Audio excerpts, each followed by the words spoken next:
Welcome back everybody, my name is Nick930 and this is a first impressions review for Forza Motorsport 7 on the PC.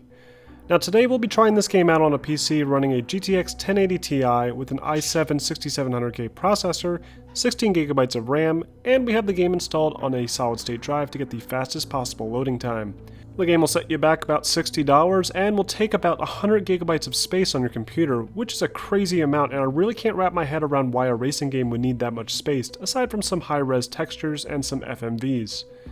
The game can only be purchased for PC through the Windows 10 store, so that means you won't be able to tweak any directory files, and we also are not going to be able to use any sort of third-party software overlays to display frame rates, because for whatever reason, Microsoft thinks they understand PC gaming.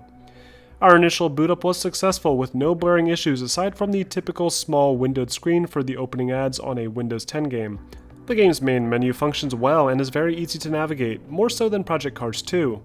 The graphical options are extensive and allow for full dynamic adjustments as well as locked settings that range from reflective surfaces to texture quality. The game also comes equipped with a benchmarking tool, but it's probably one of the worst benchmarking tools I've seen in a PC game. It only shows one graphically intensive scene with several cars racing on a rainy track, and the demo only lasts a few seconds. The benchmark also fails to display frame rates during the test, making it difficult to pinpoint potential poor performance culprits. According to the stats given at the end of the test, the game can drop down to 30 FPS, but averages at around 97 FPS.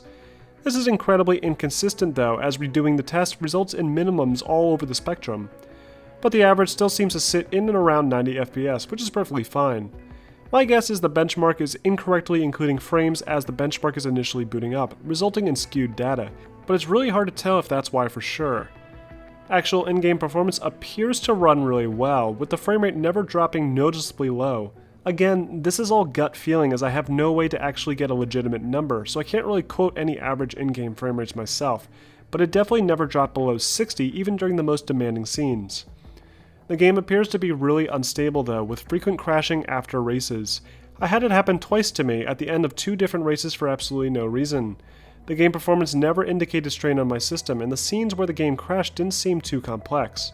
The game just freezes, and then shuts off without any error message. Thankfully this doesn't happen during the races themselves, but I wouldn't be surprised if it started happening soon.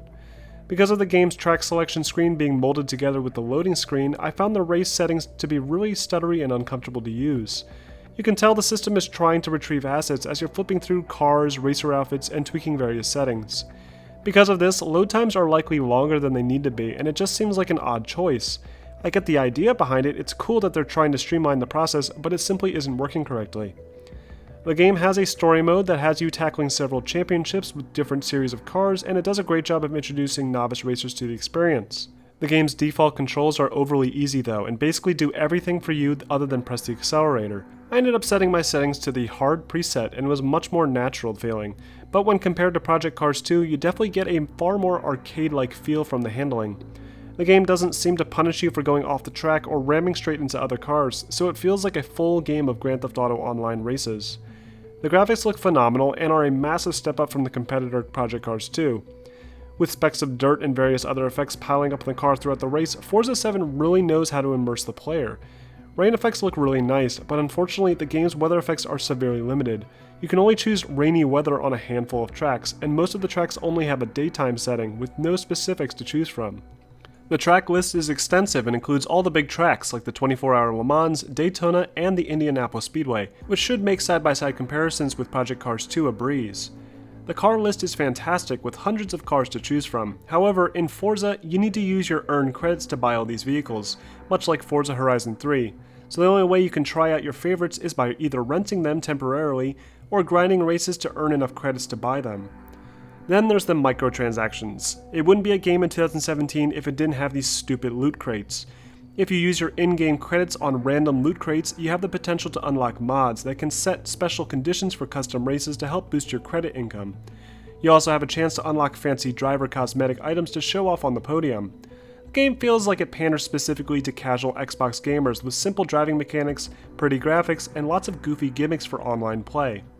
When I tried my hand at some online racing, I immediately was reminded of why online racing sucks. As soon as I reached the first big turn, I had a player smash directly into the back of me, sending me flying across the track and back to last place. I was unable to recover from this for the remainder of the race and ended up retiring from it. the game should punish ramming more severely, as it's currently one of the only methods available for anyone to win, and it just ruins the experience completely. So that's basically it so far. I'll need to play a lot more to get a full review out, but for now, I hope this video was helpful, and make sure you like and subscribe to see more videos posted every day.